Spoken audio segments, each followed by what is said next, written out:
Hello, Ali. What a total honor it is to have you on Conflicted. Thank you so much for coming on the show.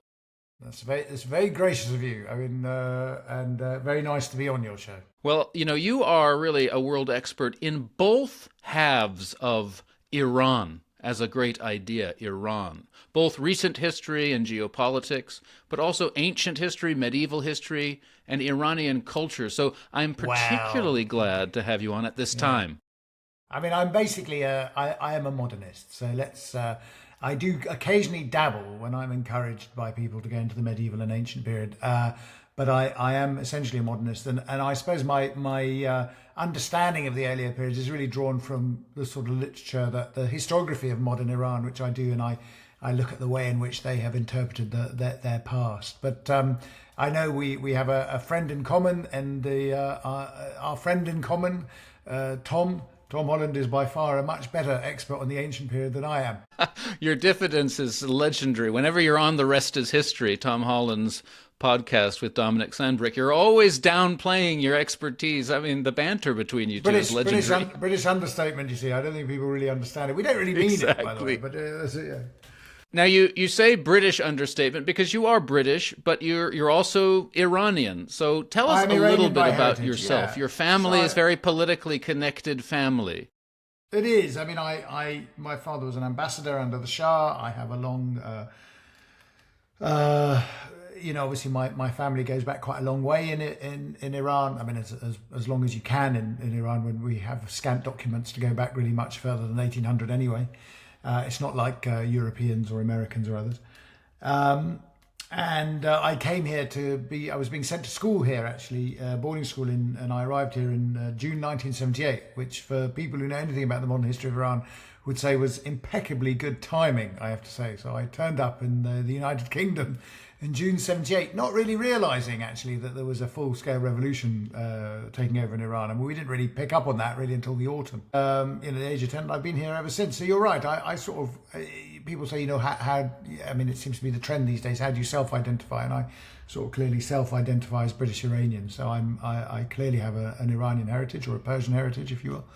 But my most of my life and my focus and everything is very much in the United Kingdom. Since your father worked for the Shah, I mean, did you ever meet the Shah?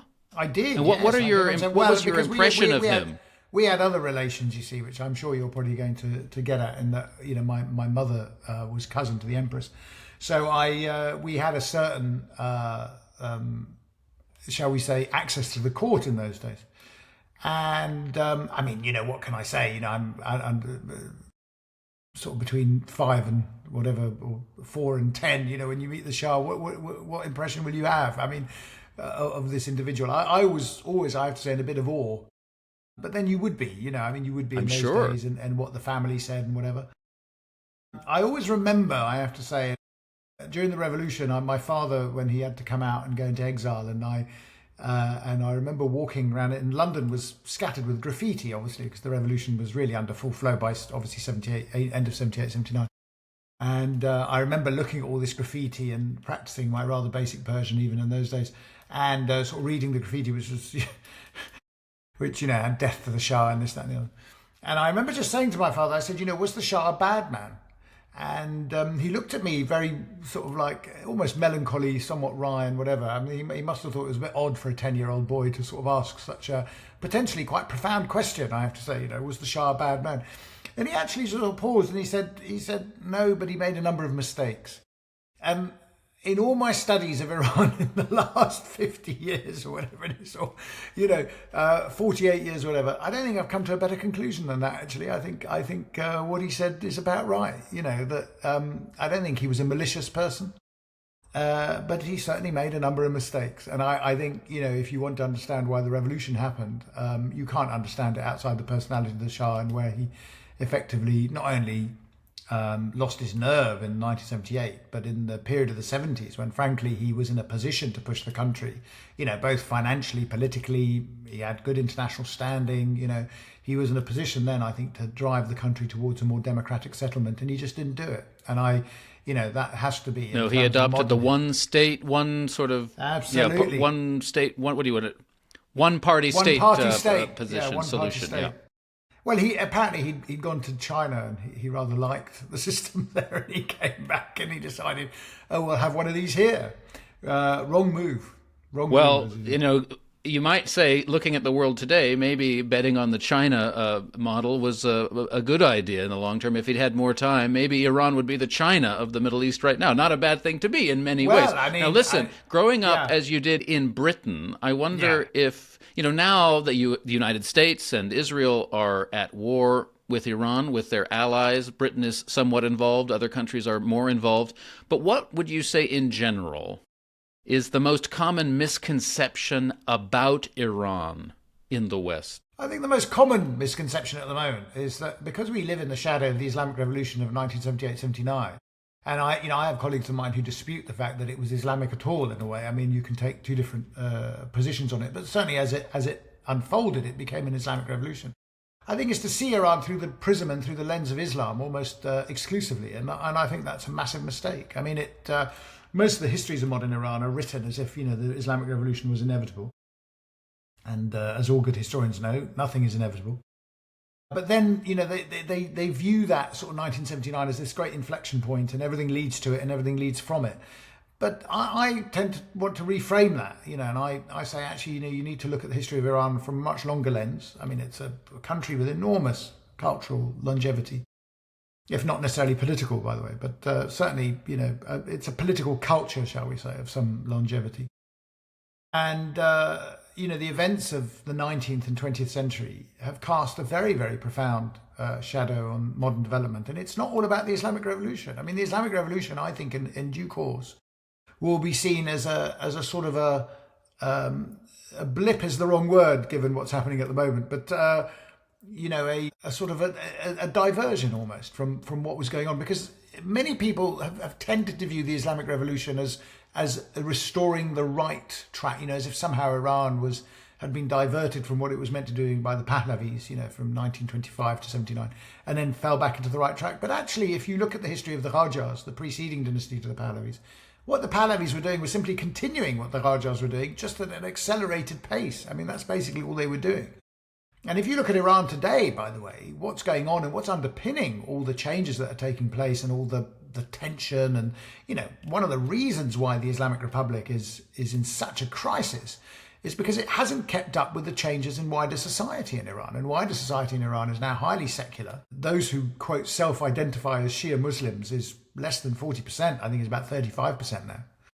And a lot of people are identifying as, Zoroastrian, secular, atheist, Christian. I mean, whatever you want to call it. I mean, almost anything but.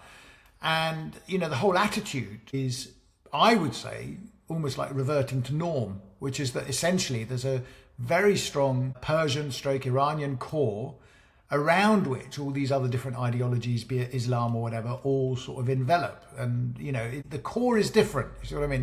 The Islamic Revolution made people believe that the core is Islam, and it isn't. Well, I would like you to help me and the listeners understand better this Iranian or Persianate core. What, for example, what is its geographical extent? Because it actually transcends the political boundaries of the nation-state of Iran. Yeah. And how many people are we talking about? I did a little bit of research, and it seems that Persian language speakers understood most widely, and you could include Dari speakers in that, approximate about 125 million people. Persianate cultural populations are about 500 million people. But how can we in the West better understand what that means? What is this Iranian core? So, I mean, at the moment, if you look at the geographic boundaries of modern Iran, it's probably a sort of a slightly shrunken polity to what it, what in its sort of ideal sense it would be. But, to be honest, the Iran that you have today is about, it does represent, I suppose, that sort of Iranian plateau plus a little bit of hinterland, which is the core of that's what we might term the Persianate world. But in traditional, the traditional way Iranians, and you can look at it, I think, in a series of concentric circles, the sort of idea of what we might term Greater Iran, and I hesitate to use these terms because people will start to panic about imperial ambitions and that, but the sort of the wider Persianate world is really one that would probably approximate to what was the Sasanian Empire actually back in the in the classical world prior to the Islamic conquest. And that's basically bounded by Very the Euphrates. provocative idea to our Arab listeners, Ali. Yes, absolutely. Invoking the Sassanians, they're going to say, this is Islamic Republic propaganda. I know, but it's actually, I mean, and let me explain to you why it isn't, actually. So, if we're looking at frontiers, it's sort of the Euphrates, the Oxus in the east, and the Indus, and then the Caucasus. And if you look at the larger sort of Persianate sort of cultures, they would incorporate all including, what we would term Mesopotamia. Obviously, the Arabs won't call it Mesopotamia; they call it Iraq. But I mean, that's the way you look at it. Now, fascinatingly, if you look at the Persian claims at the Paris Peace Conference in 1919, so think about Iran in 1919, probably at its lowest ebb, until presumably now, I have to say. But it had been just walked over during the First World War. Exactly. I mean, its neutrality had been trampled on it. I mean, it had no armed forces. The state had, the constitutional revolution had come to a halt. Nonetheless, I mean, to give them their due, and it also is indicative of the Persian, as you say, cultural confidence. And you see this today. I mean, I think you see this today in a slightly more waxwork imitation of what was going on before. But in those days, they sent a very, well-prepared delegation to Paris to join the peace conferences as one of the victors. I mean, remember that. They went as one of the victors. And why did they go as one of the victors? Because, frankly, the Russians had gone in the Russian Revolution, the Ottoman Empire had collapsed. But lo and behold, Iran had remained intact. But the territorial gains they wanted, the reparations in a sense they wanted at the Paris Peace Conference were astounding. I mean, basically they went to Paris.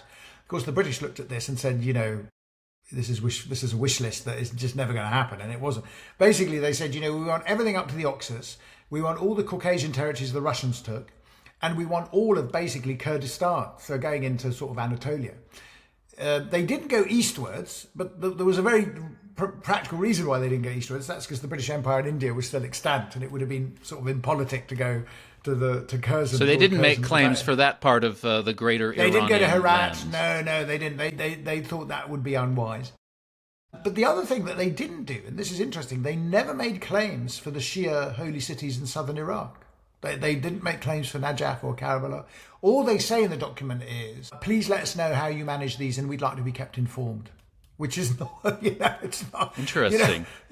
Whereas for the Kurds, they sort of said the Kurds are proper Iranians and they want to return to the fatherland, which is not actually what the Kurds were saying at the time. But, I mean, that's what the Iranians were saying.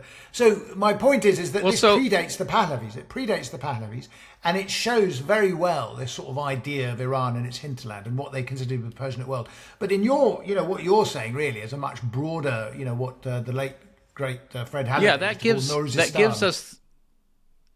that gives us a great idea of the geographical extent. But, thinking about this conversation, because, I really wanted to take advantage of having you on the other side of my microphone. I realized, despite, I went to SOAS, I studied Islamic studies and Arabic, I've lived in the Middle East. Still, for me, Iran, understood most broadly, is still like the great other. And I realize that it's been that way for Westerners, like from the beginning, from the ancient Greeks and the Persians, but it's still, it occupies an awkward place. Persia is a savior, quite literally, in the Bible. Alexander, a great friend of mine, Garth Foden, the historian, once told me when I was a young man, said, the thing about Alexander, he wasn't the first Greek emperor, he was the last Persian emperor. So in a way, Alexander's conquests just grafted a nascent Europe onto what the Persians had already formed. And then, from then on, it's still like, on the other side of the Zagros, literally almost a wall between the West and Iran. And, the Romans and Sassanians clashing, eventually even the Ottomans and their European empire and the Safavids clashing. It's always this great other. So again, what is it that Iranians mean when they talk about this great Iranian culture, which I understand from what I understand, the average Iranian is more connected to this high culture than I think we Westerners are, but I don't really know what it is. Is it just like poetry? Is it just deliciously spiced rice and dates and things? What is this Iranian culture? So Again, I mean, we have to be careful sometimes because a lot of these ideas of what constitutes Persian culture or Iranian culture or Persian culture in the West, let's be clear that in the West we have used the term Persia, traditionally for the country that the natives have called Iran. I mean, they're the same place. And one of the things that irritates me more than anything is the number of people who come and say, oh, it used to be Persia and then in 1934 it became Iran. No, it was always Iran. It just happened in the West. You called it Persia. And you called it Persia because it was identified with the southern province of Pars, or Fars as the Arabs called it, where the major dynasties came from in the ancient world. And of course, the identity of sort of the Persian Empire within those sort of Western mindset comes with the sort of Greeks and the Persians and the division of East and West and the sort of the idea of the Persians as the antithesis to sort of Greek liberty-loving, freedom-loving Greeks who obviously had lots of slaves, but let's ignore that for the time being. The Persians who were all despotic, and the sort of idea of Oriental despotism. The relationship between the Greeks and the Persians, and then obviously the Romans and the Persians is a much more interesting and intimate one. The identification of Alexander as this sort of major sort of Western hero, in a sense, if I put it in Western hero, is really a Roman invention that they sort of build this up because it's useful for them in terms of their propaganda against the one imperial power that genuinely was a challenge to them. I mean, either the Parthians or the Sasanians, the two sort of great Iranian dynasties of the post Alexander or Seleucid period, posed major challenges to the Romans. I mean, it not only posed major challenges to the Romans in terms of, just blunt military power, it posed a major challenge in terms of the political culture and the political ideals and what it represented. So that, basically, the legacy of the Sasanians, and because the Sasanians were basically, the Sasanian Empire was conquered and absorbed into the Caliphate, a lot of this sort of idea of Iran and the sort of the political, religious, administrative, aspects of the Sasanian Empire fed through into the Caliphate, and particularly the Abbasid Caliphate. And it's through there that you get this sort of, the legacy of the Sasanians really results in sort of Persian culture becoming a very staple and central aspect of the Islamic world. Through literature like the Shahnameh and this poetic tradition. Yeah. It becomes, certainly with the adoption of the Arabic alphabet, it then becomes one of the world's great literary languages. The poetry, the history, the literature. I mean, most of and I've always said this, one of the reasons why you have this tremendous continuity actually is because many of the bureaucrats who ran the Muslim world were Persians. So under the Abbasids, many of these sort of like leading viziers were all from the Persianate world. And of course, they promoted a certain degree of literary continuity. I mean, it was a sort of an intellectual class that promoted that continuity of Persian culture. And, Persian itself as a language, certainly in the classical period, the 10th and 11th century onward, becomes the language of high culture. And it becomes the lingua franca of the Eastern Islamic world, of course. I mean, so one of the striking things, of course, that people point out is that Iran, the eastern part of the Caliphate, never became Arabic speaking. I mean, it retained Persian, and Persian blossomed actually in the Eastern Islamic world.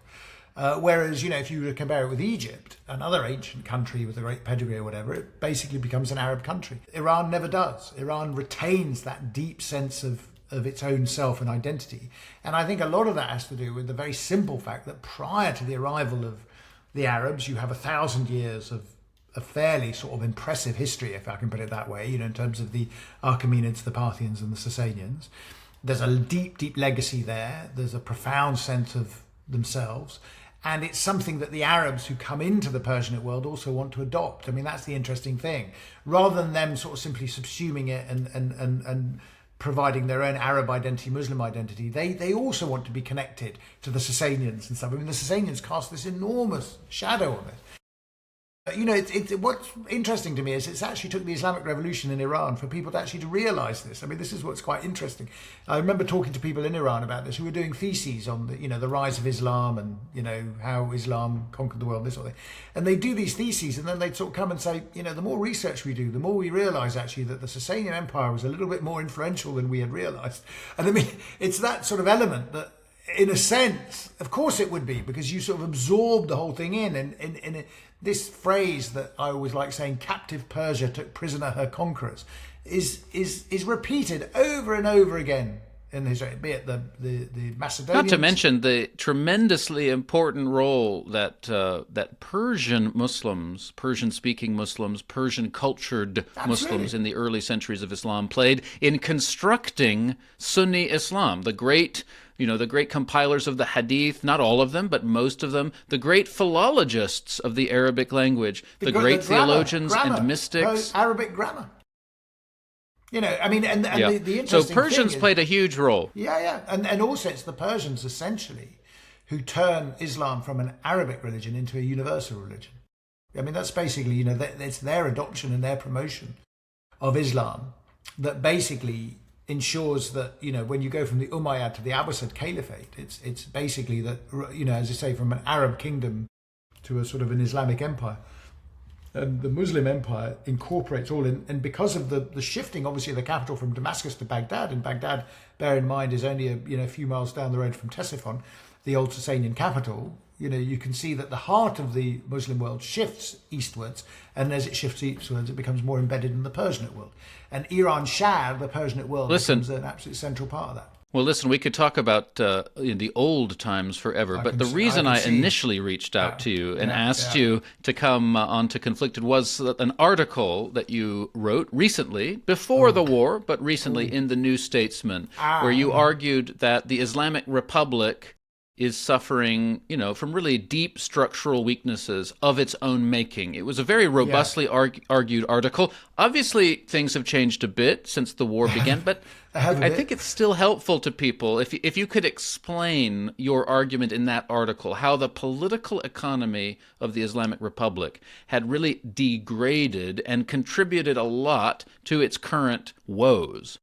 So basically, if you look at the history of modern Iran, it's about the challenge between tradition and modernity, okay? And successive dynasties or rulers have sought to really restore Iran to its previous greatness and to modernize it as we would understand it.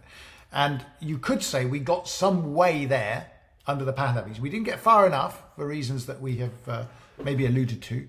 And many of the problems in the political economy remained, and they were inherited by the Islamic revolutionaries. Now, the Islamic revolutionaries inherited essentially a fairly powerful, rich state that was, well established, fairly good relations, so on and so forth.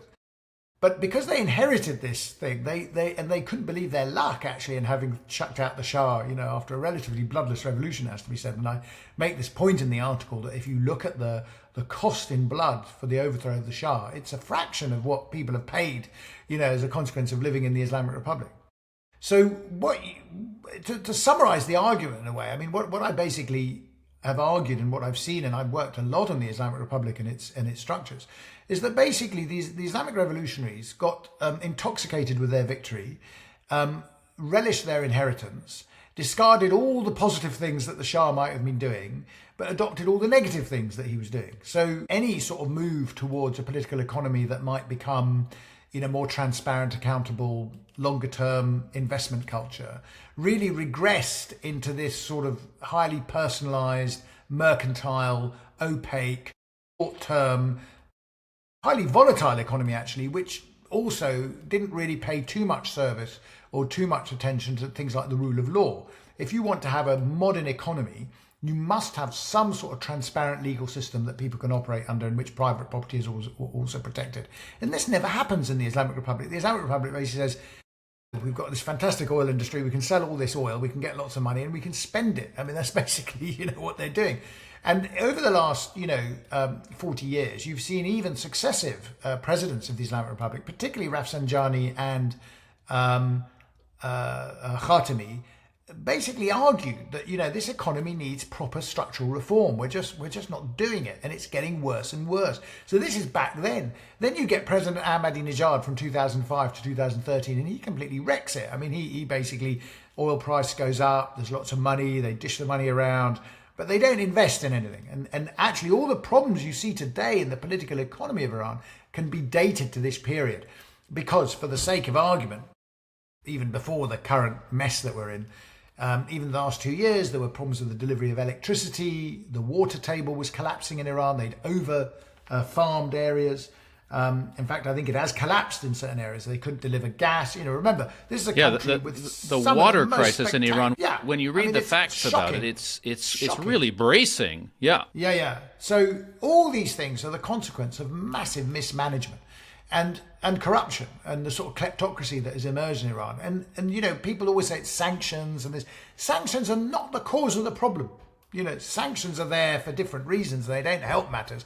But also sanctions aren't there simply because people didn't like Iran. Sanctions are there because people decided they wanted to put pressure on or this or that or the other. It's policy. It's a policy choice, right? And it's a policy choice based in some ways on the way the Islamic Republic and the leadership has behaved. But you have this multifaceted crises, you see. So you have a political crisis. But that's on the surface. That's, to use a Marxian sort of concept, the superstructure. That's a political ideological crisis, and most people aren't interested in the Islamic Republic anymore and think it's rotten. But that's fine. The people who are doing well out of it can continue, and as long as they deliver on the economics. But they're not delivering on the economics. This is the problem. The problem is that actually the economics is a mess. People are, economist after economist has said that. It's not me saying it. It's people in Iran saying we are just not producing enough. The economy's in a bad way. We have currency depreciation.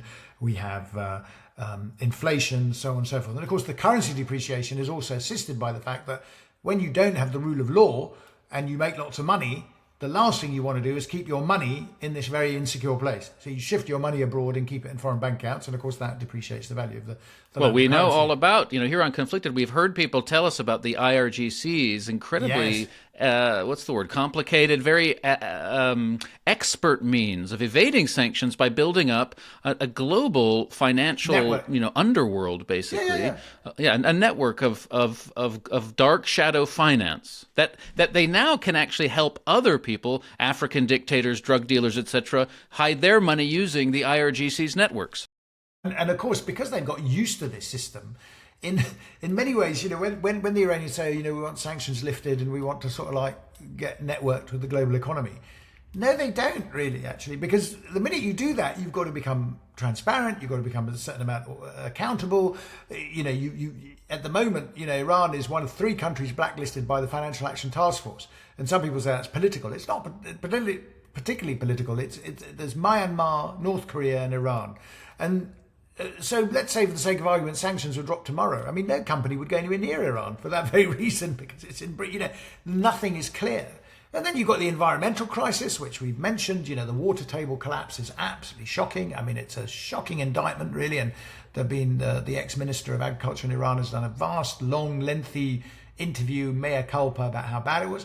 And then add to that the international crisis. And for me, until the last 3 months, the international crisis was really revolved around Iran's appalling decision, I felt, to bed down with Russia in the Ukraine war. And, this was a cataclysmic mistake for them, which I'm somewhat sad to say I was right about. But, I remember people at the time saying to me it was an act of strategic genius. And then, of course, this whole cataclysmic mistake, you mean beyond the morality of the question? You mean just strategically mistake? Because I understand mainly Iran sent Russia, drones and things. But what was the strategic error there?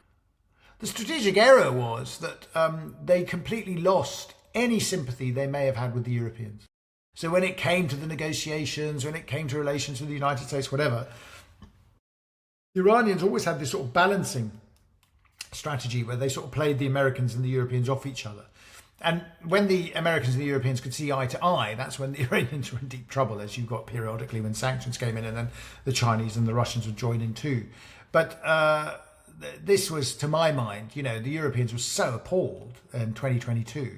So you have to remember, when people are looking at the JCPOA and whatever, this is the nuclear agreement, some of the commentary now is so despairingly bad, I have to say, because it's all driven by, either fear and loathing of Trump, or fear and loathing of the White House, or fear and loathing of something. And that's fine. All that has its own place, but that shouldn't justify or excuse. I was going to ask you about the Iran nuclear deal, because, you say there's a lot of people talk about it. A lot of people say that actually the problem is that Trump pulled out.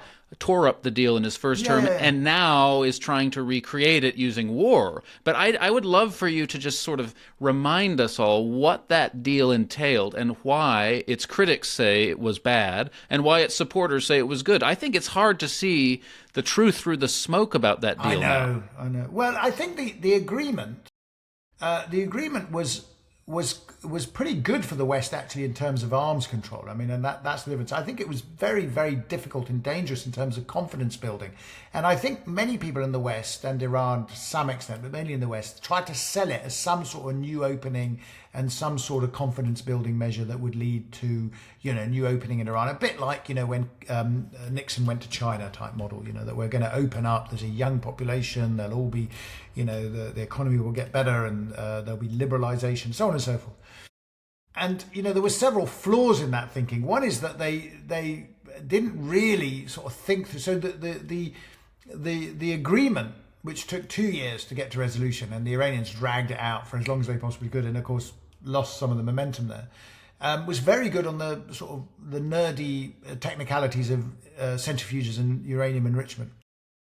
It was much less good on sanctions relief or how the hell you were going to sort of work with an Iranian economy and get it restructured. Now, I remember the days when if you went to the World Bank or the IMF and you took money, it often came with certain conditions to it. And obviously people were very critical about it. People would be very critical about it and say it's not right. But actually there is a purpose to that. If you're going to put money into this sort of, you've got to also encourage that it makes the necessary adjustments it needs to do so that this money can at least, work properly and work for the people. At this stage, this was not going to happen because the Iranian economy was so closed and corrupt that any money that went into it was going to go straight into the hands of those that didn't like you. So, I used to say to people, I said, why is Obama releasing all this money? All it's going to do is fund proxies in the Middle East that are killing American soldiers. Why are you doing that? But people didn't want to see it that way. They wanted to see purely as a sort of a nuclear, the centrifuge and parking the nuclear issue. But even that, you see, the problem with that was that the agreement itself had sunset clauses. So these sunset clauses would have been finished by now, by the way. We'd have been out the nuclear agreement. And, after the sunset clauses, the Iranians had made very clear that they planned to have an industrial scale enrichment program.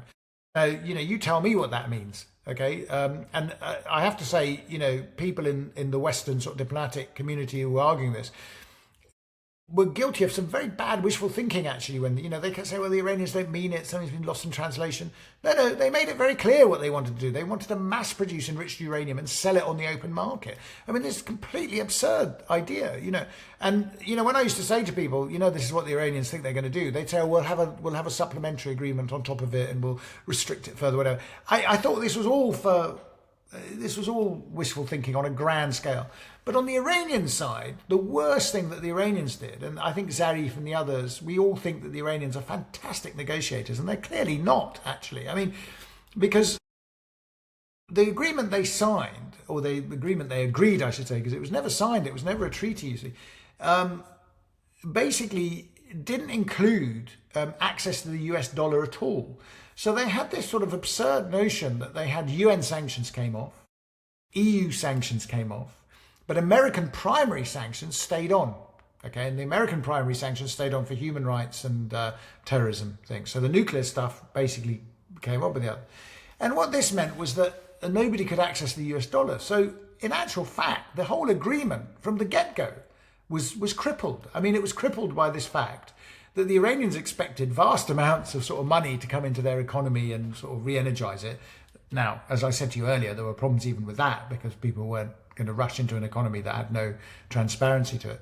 But setting that aside, we had this absurd situation, and I witnessed it myself, where you'd go into a meeting and there'd literally be a State Department or Foreign Office official saying to people, you've got to move back into Iran. We've got to encourage trade and investment.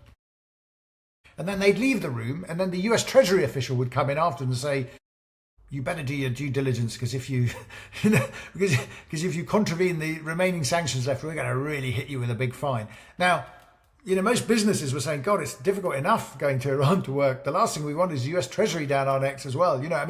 And as you said earlier, the point was the US Treasury would say something like, the Revolutionary Guard is a sanctioned organization. you cannot do business with any business in Iran with Revolutionary Guard links. So, someone would say, oh, well, let's go and do our due diligence on this company and work out whether it's connected to the Revolutionary Guard. Lo and behold, they'd find What in isn't Iran, connected to the Revolutionary Guard in the Iranian economy?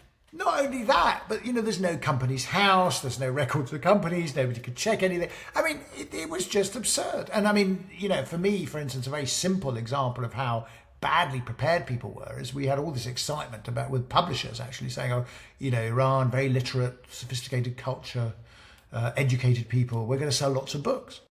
And I said, great. I said, you are aware that they're not signatories to the Berne Convention on Copyright, aren't you? And they went, aren't they? And I said, no. And that's a relatively simple thing. It's not difficult. I mean, the Iranians could sign up to the Berne Convention and, do but they never did. And of course, immediately that gets known. Publishers go, well, we're not going there. I mean, do you see what I mean? I mean, the myriad problems. So to return to so you said that at one point the Europeans, I think because of the nuclear deal and the role that the E3 group within Europe had played in mediating that deal, they were sort of more sympathetic to Iran, but that Iran burned that bridge by backing Russia in a big way. So that was part of your analysis of where Iran was at the outbreak of this war. Yeah. So I mean, so basically, they had an opportunity before Trump came in at the end of 2016 to maybe sort of consolidate some of the gains of the nuclear agreement, maybe by offering a particularly juicy oil contract, for instance, to a European oil company. But they never did. I mean, they squandered a year squabbling amongst themselves, and then Trump comes in and the whole thing becomes much, much testier, and then eventually he pulls out. But actually, my argument about Trump pulling out is that actually it was a massive, shooting oneself in the foot as far as Trump and the Americans are concerned, because an agreement that wasn't working suddenly became an American problem because Trump had pulled out, and everyone said, oh my God, the Americans have... But in actuality, it wasn't working anyway. So when people say it was working, yes, in part it was working for the Europeans, but it wasn't working for the Iranians, and there was a lot of discontent about it. But, the sort of and because there was no willingness on Khamenei's part, the leader at the time, although we now have Khamenei Jr., obviously, to actually engage in any further discussions, nobody could smooth out these problems. Because, of course, all agreements have problems and you can smooth them out. But I think there was no interest on Iran's part to get involved in any further negotiations. A lot of European and American negotiators were so exhausted by the 2 years of negotiations, they weren't prepared to get back into another set again. Then you have this whole period with Trump. Then you have this tremendous push with the Biden administration to sort of restart the JCPOA. At this stage, the Iranians play, very hard to get, I have to say, and sort of say, well, the Americans have to behave better if they want to get back into our club and all that. I mean, completely misreading it. And then you get the invasion of Ukraine, and the invasion of Ukraine is the nail in the coffin. I think it's the final nail in the coffin, actually. And as I said, what it does, not only does it mean the JCPOA is dead in the water, but in siding with the Russians, the Europeans say we're washing our hands of this ourselves and we can't be bothered anymore. And then, it's last summer, you saw snapback come back in, And one of the interesting things about snapback, the restoration of UN sanctions, is that the Iranian negotiators were going, there is no such clause in the agreement. And people were saying, yes, there is. You agreed to it. Now listen, Ali, everything you've said so far... Everything you've said so far is sort of treating Iran as a normal kind of country. Now, corrupt, possibly, badly managed, etc. But what we haven't discussed is that sort of ideological seam that runs through the Islamic Republic, which might be informing some of this weird behavior, why they say one thing and do another thing, or why they don't give negotiators any access to the actual decision maker, the supreme leader. So how would you characterize the salience of the ideological foundation of the Islamic Republic? Now, you say, since the revolution, the number of Iranians who identify strongly as Shia Muslims has gone way down. This is a talking point. It's very commonly heard. But the regime, I mean, here on Conflicted, the people that we talk to, and certainly my co-host Eamon Dean, who lives in the Gulf and is an expert on these things, though he has his own angle, he insists that the West underplays the extent to which the regime is ideologically committed in an Islamist, Shia, millenarian direction. What do you think about that fact? So I would tend to agree with Eamon, but I'd say it is when you talk about the regime, it's a small core coterie group including some of the IRGC, including obviously the leadership office and this sort of thing, and they're very tight there. And the ideology isn't, but I mean, I'm sorry I've given the impression that they're sort of a normal country, because I don't think they are. I mean, I think they are very ideologically driven, and that does sort of affect the way in which they approach things. And I'll just simplify it for Arthur, because it's very complicated, the level of indoctrination that goes on in a very sort of totalitarian way, actually. But let me simplify it for you. There's two things that they cannot relent on. I mean, they just simply cannot relent on. And it's one of the things that I sort of said in a piece that I wrote about, you know, even the current war. And that is a sort of a deep down sort of ontological, I would say, ontological hatred of the United States. I mean, this is not the vast majority of the population, by the way. The vast majority of the population couldn't care less, would rather travel to the United States, have a good relation with the United States. But the core have this sort of, and Khamenei Sr. said it before, you know, like about 6 months ago. He said, you know, this idea that we can never have relations with the United States, you know, our fight with the United States is intrinsic, he said. It's innate. It's got nothing to do with attitudes and behavior. He almost ruled out the possibility. And the other side of it, of course, is Israel. So what people tend to forget is a deep sense of this ideology, which is both Islamist and sort of quasi-Marxist, if I can put it that way. It's a sort of an anti-capitalist stroke, you know, Islamo-Marxist type of double-down ideology, where they, you know, from both an Islamic perspective and an anti-capitalist perspective, sort of third world, they resent, you know, Britain used to occupy a much higher, I mean, it still does in a way in popular imagination. The two cores now are Israel and the United States. You know, what amazed me is that in 47 years, they simply couldn't overcome this. I mean, even when there were attempts to build bridges.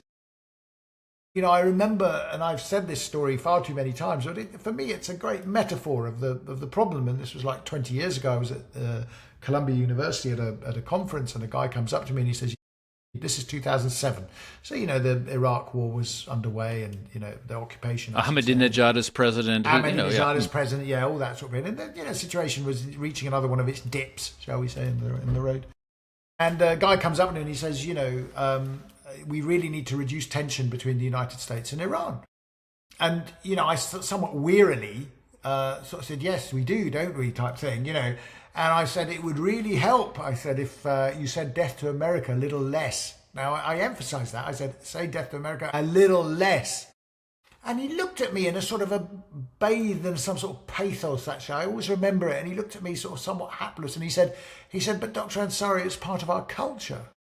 And I sort of looked at him and I said, if it's part of your culture, you know, there's not much I can do about it. First of all, I found the whole concept that such a thing should be part of Persian culture, to go back to that, completely offensive. I mean, I found it an astonishing thing to say. And yet, you know, for me, it summed up what the problem was. Why are we, you know, why am I busting a gut to try and build a better relationship between Iran and the West? And your only answer to me is that I can't stop saying death to America because it's part of my culture, you know. And, you know, I suppose at the end of the day, I said there are consequences to this attitude. There are consequences to this ideology. And, of course, I think Ayman is probably right in saying that when you look at the millenarian aspects of this sort of ideology, which is built really from the time of Ahmadinejad onwards, although it predates him to some extent, and the source of this is a particularly right-wing... It was supercharged when Ahmadinejad and the IRGC became much more central in the day-to-day operation of the country. That's right. But the ideologue behind it was a gentleman called Ayatollah Misbah Yazdi, and he was very sort of like, he's a very authoritarian, you know. People used to joke that actually when the Shah was alive, he was quite pro-Shah, you know, but then he switched loyalties to the supreme leader, and he was very into the autocracy, and, you know, he didn't, these people do not believe in democracy at all. I mean, the idea that you'd have an Islamic republic was anathema to them. They wanted an Islamic state, and they wanted one in which the supreme and yet there was... are elections in Iran, so it's a very confusing constitution. Well, you see, this is where, Tommy, I'm going to have to stop here, okay? Because this is where the Islamic Republic of Iran is genuinely weird, okay? And I want to emphasize that, because a lot of this now, certainly now in the last 20 years, is window dressing. And people talk about Iran as if it does have a functioning constitution. Oh, according to art. So let's take the appointment of Mujtaba. You know, hilariously, you know, 47 years after the overthrow of the monarchy, you know, Iran has become a monarchy again. I mean, that's basically, I mean, let's not beat around the bush. Here's hereditary succession, which everyone said couldn't be possible. I said about 10 or 15 years ago that in my view, Mojtaba was being set up to succeed his father. And I made the point because Khamenei Sr. was being portrayed in the media and in the Iranian media as the Ali of the age. Now think about that, okay? If in a Shia... Interesting. Yeah, if in a Shia environment, you describe the leader of your country or whoever else as the Ali of the age, you are giving him a sort of prominence that no one else gets. And of course, the first Shia Imam, Ali, has a hereditary succession, right? And that's where it goes. And the whole business of this and the way they were puffing up the cult of Khamenei in this light made it more and more likely that ideologically they were preparing for this idea of hereditary succession. They then, interestingly enough, started to buy into, and I've written about this, by the way, they started to toy with the idea of monarchies and, the Sasanians and Cyrus the Great suddenly became popular again and acceptable. But of course, this was also to say that hereditary succession is acceptable. I mean, this is the sort of thing they're going about. And then finally, of course, you get the IRGC, which you're absolutely right about. And I used to say, if you ignore all the ideology, let's put the ideology to bed for a minute. Let's put it aside. There is still an interest by a sort of the multinational conglomerate that is the IRGC today, the business interests, all the things. Do they really want a different supreme leader who might come and, decide that they want to come and sort of investigate what all these business dealings are? Much rather to go with the son of the previous guy, because there's a degree of continuity there. He'll be more junior. And Mujtaba has very deep connections with the IRGC. He came up through IRGC connections in the Iran-Iraq War, and then he was involved with the Quds Force in Syria. He's an IRGC man. Absolutely right. It's been cultivated. They know him, he knows them, but they also know that he will need them more because he's not got the sort of gravitas of his father. He's coming in young, he needs a bit of help, the IRGC will be there. It's a marriage made in hell, shall we say. That's the sort of thing that is going to work, Well, Ali, speaking of hell, the country, Iran, is now being bombed to high hell by the United States and Israel. I mean, this is where it's, I think, important to state we're recording this on Wednesday, the 11th of March, because by the time it is released in about a week's time, who knows what will have happened. So, I understand that it's sort of a dangerous question, but I would like to hear your thoughts on this war. Can you determine, and based maybe on people you talk to, can you determine what the strategy of the United States and Israel really is? Can you see at this stage big mistakes they might have made? Where do you think it's going? Well, first of all, I should state for the record that I've always thought, and I continue to think, that when we get involved in conflicts like this, it's a signal failure of politics and diplomacy. That's basically one of the things that we have to accept. And it comes from misunderstandings, and the misunderstandings of others go both ways, by the way. There's always this view that the Iranians like to put out that, we were negotiating and then we were bombed. And that's half the story. There's plenty of blame to go around, and I certainly wouldn't exonerate the Iranians from it. I think on a military side of it, I think America and Israel's goals are fairly clear, actually. They know what they want to try and do, and that's to basically degrade the military establishment in Iran, which is what they're doing at a fairly systematic and methodical level so far. One has to think that they've accounted and planned and war gamed for, because this has been something that the Americans have been thinking about for a very long time, I can assure you. It's been war gamed on a very regular level. We certainly hope so. Yeah, you never know for sure with the Americans, but we hope so. Yeah, but you would think, let's hope so, and you would think that that's what they do, but because I do know that it has been war gamed, but whether those lessons were adopted or not, we'll have to see. But when we talk about the Straits of Hormuz or the economic pressures and whatever, I think they must have realised, and it was very interesting when General Kane, I think, when he was asked, he says, have you been surprised at the reaction? And he said, no, I'm not surprised that they're fighting. And he said, I respect the fact that they fight, but we're not surprised in a sense by, what's been going on. We obviously had factored all this in. So on that level, you have to think out where we got a bit of a problem, and I think this is where you're heading, is what exactly the political objectives are, and this is more opaque. And I think because these political objectives are a bit opaque, a lot of people are very worried, and there are sort of different variations of worry, if I put it like that. There are those people, I have to say, principally even in Iran, I should tell you, dissident opinion in Iran, who sort of think, oh my God, Trump is suddenly going to decide that he's had enough, turn back and go home and leave us to the mercy of these people. So that's one. That's one issue where people sort of say, what are his aims? I mean, what is he doing? Is he gonna help us, or is he gonna dump us? So that's one thing. There are, others, of course, who on the other side of the divide go, oh my God, is he going to go all the way? And does that mean he's going to plunge the world into this cataclysmic economic catastrophe? I mean, that's another problem, right? I mean, what are we doing? Where is that going? I mean, and I sort of am inclined to feel actually that we are into an escalationary sort of crisis here, because Trump's position is that, let's say for the sake of argument, he decides that, I've had enough and I'm going home and I've declared victory and whatever. Unless that victory is very clear to all and sundry, including to the Iranians in Iran, it's not a good result for him. I mean, he's going to come back badly damaged. And, his political career, if nothing else, is going to be mud. And I suspect there are quite a few people in the United States and elsewhere who are quite looking forward to that anyway. But I have to say, when you look at that, I always like to look at it from the perspective of the Iranians on the ground in Iran. I'm not principally looking at whether Trump is going to succeed or not. I'm not as bothered about that, even though perhaps I should be. But my perspective is slightly different. There is this view that what does he do? How does he declare victory? The sense I get is they've got to maneuver themselves into a situation where the Islamic Republic as a political system is damaged enough that it is apparent to all that it is damaged enough and weakened enough. Now, that doesn't mean all this sort of guff about unconditional surrender and this, that, and the other. Weakened enough for what? For what So exactly? weakened enough for an that it uprising doesn't- from within the country? Well, two things. I mean, the uprising is the third part, shall we say. But principally, if he wants to cut and get out, he's got to be in a situation where principally the Arab, his Arab allies and stuff don't think that he's, basically made a mess in the region and just sort of left them to basically clear up, that he's got some sort of, stability restored. And I use that term very loosely because it's not going to be stable for a while. But let's say stability restored, that Iran certainly cannot then inflict damage on its neighbours. Okay, I mean, that's the first thing. The second thing would be, yes, certainly that the internal apparatus of repression is so badly damaged that it is unable to go out of its way and sort of take, because the big worry I think of many Iranians in Iran is that a badly bruised and wounded IRGC and Basij militia, without the ability to lash out at the Americans or the Arabs or whatever, will then just take it out on them. We'll just go after them, and that will be a truly catastrophic for Iran and for the Iranians.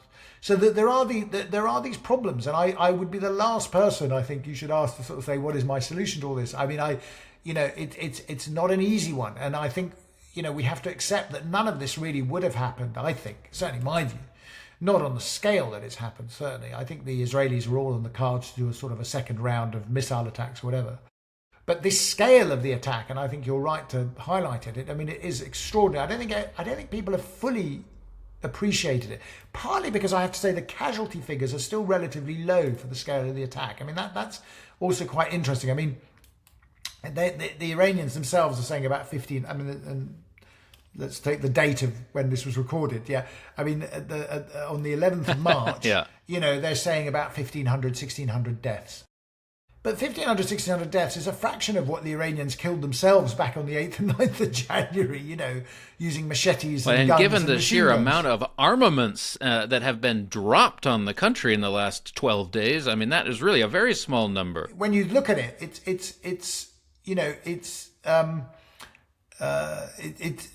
it sort of disguises actually the extent of the damage that has been inflicted on the country. I mean, and I think the real worry for many of us observing in is, Trump will say, for instance, and Netanyahu, and by the way, they have both reiterated their recognition for the sovereign territorial integrity of Iran, because they realised that they probably Trump overstepped the mark at one stage when he made some, as always, off-the-cuff remark that people overanalyze. But I think the thing is that we can't really understand the scale of this attack and what Trump's got up to without really understanding or appreciating the scale of the repression that took place in January. And I think often we lose sight of that because it's that has turned the Iranian people. I mean, one of the most astonishing things I've found over the last 6 months has been the complete sea change in attitudes that has taken place in Iran. And this is not not something that's just sudden, by the way, not simply on the basis of the 8th and 9th of January. Well, I'm glad that you've returned to that dimension of it, because I know we have to bring this conversation to a close now, and I did want to ask you about this. That in your New Statesman article, you argued that really the regime there has lost its political legitimacy. And I suppose the question is, first of all, what is the evidence for that? But also, what about the war itself? Will that have slightly changed that? Will Iranians rally round? I mean, if I was watching all these bombs drop on my country, I might think, well, who are you to do this to me? But also, I wonder, the average Iranian now, after all of these decades of an Iranian foreign policy that has provoked such a strong reaction from its neighbors and from the great global hegemon America, do Iranians realize that to some extent at least what they're going through now is a consequence of their government's decisions? Yeah, I mean, there's no doubt about that. And you can see many, many accounts coming out of Iran even now where people hold the Islamic Republic responsible for the war. I mean, nobody is sort of saying, great, drop a bomb on my head. I mean, let's not get absurd. But when they say, who are we annoyed with? They may say we're annoyed with Netanyahu and Trump, but they say above all we're annoyed with the Islamic Republic. They have brought all this upon themselves and upon us. And I think this sort of political legitimacy, I mean, that was lost many, many years ago. I mean, we've seen that also in the level of the election turnouts and this. You were talking about elections earlier, but actually the turnout in these elections is extremely low now because people say, well, there's no point voting for people that we don't want to vote for these people.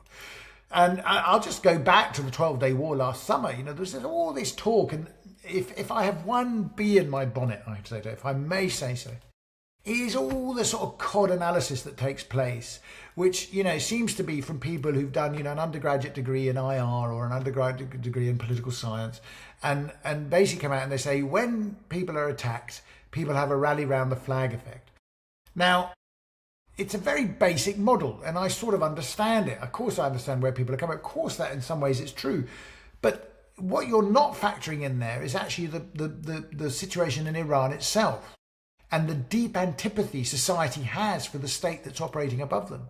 So during the 12-day war, there was all this sort of rally around the flag and, people. And I said to people then, I said, listen, when you're having bombs dropped on you in a war, you get an adrenaline rush and people will react in different ways. Okay, people will react in different ways. The key moment will be is when the dust settles and then there will be a reckoning. Because people will look at that and say, why didn't our government defend us better? Where were the air raid shelters? Where were the air raid sirens? What the hell is going on? Why is it that we've chucked all these missiles at Israel, but only 12 people died? If they're only 12, it's because the Israelis have much better air defense, but also shelters and stuff like that. The Iranians had nothing. And then lo and behold, of course, after this great monumental cheering around for rally round the flag, and they were bringing ancient monarchs out, Sasanians, just to circle round to where we started, the great Sasanian monarchs and all this, to rally people around the flag. That didn't last very long. And then in December, you get the most appalling uprising that I think we've ever seen, with the most appalling, when I say appalling uprising, the most appalling repression that we've ever seen. Do you see what I mean? Where is that national solidarity? I think people far too much, when they look at Iran, actually believe that what you see is what you get. And what I would like to sort of perhaps even end this podcast with is a plea to people to show a little bit of sort of like analytical depth and lift the bonnet off that car and have a look at the engine that's driving it. Don't just look at the shape of the vehicle. It may be a splendid looking Porsche, but it's got a 2CV engine. Okay, and this is what you've got to appreciate. But if you don't lift up the bonnet, you'll never know. I hope that gets the point I'm trying to get at. And all due respect to 100%. TCVs, by the way. Yeah, I don't want to give the Citroen a hard time. But you get my idea that what you're basically seeing is people, the level of analysis they have is limited to the surface. What they see. Well, here on Conflicted, we do try to bring a little bit more analysis. Absolutely. We do try to lift the bonnet and see what's really going on there. And we are grateful to you, Professor Ali Ansari, for coming on the show and giving us the benefit of your wisdom, your knowledge, your wit. I really appreciate it. Thank you. Thank you so much.